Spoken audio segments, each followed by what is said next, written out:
Como já colocado, a filosofia metassimbólica, como proposta revolucionária, um novo paradigma, ela tem o seu foco de ação voltado para o nível individual, né? E ainda que pareça existir uma diferença entre o individual e o coletivo, entre o que eu sou e o que o mundo é, e eu enxergo essa diferença muito claramente, de fato não existe essa demarcação muito clara, porque o coletivo é uma expansão da soma da ação das individualidades, que é definida a partir do próprio coletivo. Por quê? Porque o coletivo nos precede em termos temporais, ou seja, quando nós nascemos dentro de um coletivo que se configura como um paradigma. No caso do atual, não explicitado, mas de fato existente, e não explicitado porque os seus fundamentos se constituem como pontos cegos, até porque o processo de constituição de paradigmas na forma como é vivido atualmente é muito recente, cerca apenas de 13 mil anos de uma forma mais intensiva, apesar de ser anterior em formas mais não tão sofisticadas. E isso a gente vai entender depois com e a partir das teorias da filosofia. Então, o que acontece é que o individual e o coletivo são intimamente relacionados. Eu sou definido pelo coletivo que me precede, e na medida em que eu incorporo esse coletivo, seu paradigma, na constituição da minha identidade simbólica, eu reforço esse coletivo. Mas o foco da revolução proposta pela filosofia metassimbólica está no individual, porque não existe ação coletiva, a não ser de natureza violenta, que possa mudar o curso da história e não do paradigma de forma fundamental, ainda que isso também possa acontecer, mas nesse caso como um efeito marginal.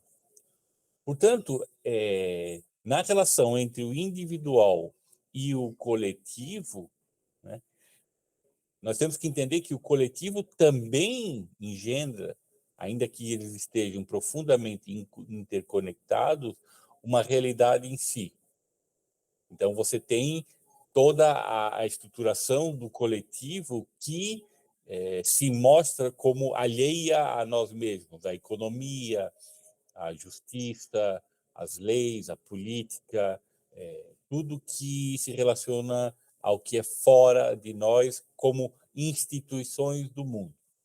E na área, de um modo geral, na área do coletivo, nós temos também, por exemplo, no caso da filosofia da ciência, a visão que eu já citei do Thomas Kuhn. O Thomas Kuhn analisa a evolução científica do ponto de vista do coletivo.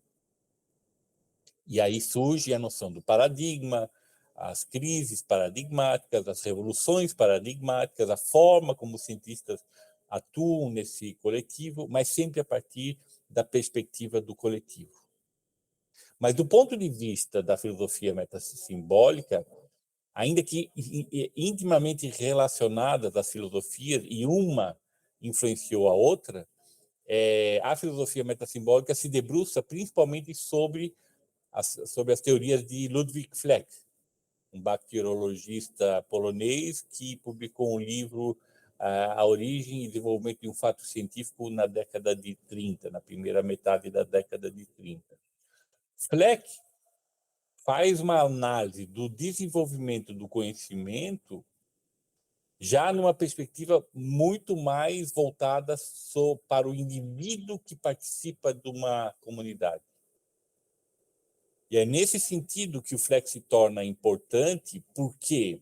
Porque é na dinâmica analisada por Fleck que define a identidade de cada um de nós que a questão da filosofia metassimbólica se constitui num obstáculo.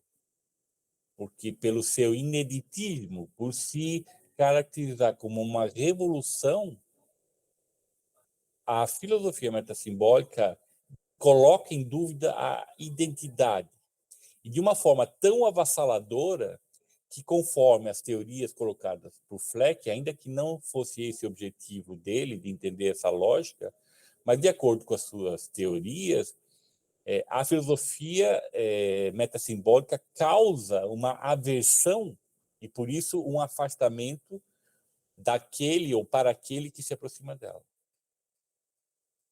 Em outras palavras, entender Fleck e o mecanismo, como funciona na dimensão do paradigma atual, onde nós existimos no coletivo como identidades, entender esse processo é fundamental para que, na medida em que surja a aversão, ela possa ser superada.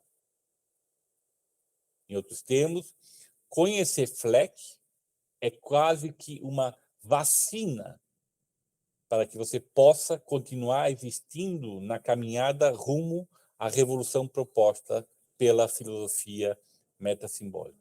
Por isso é tão importante que se conheça Fleck.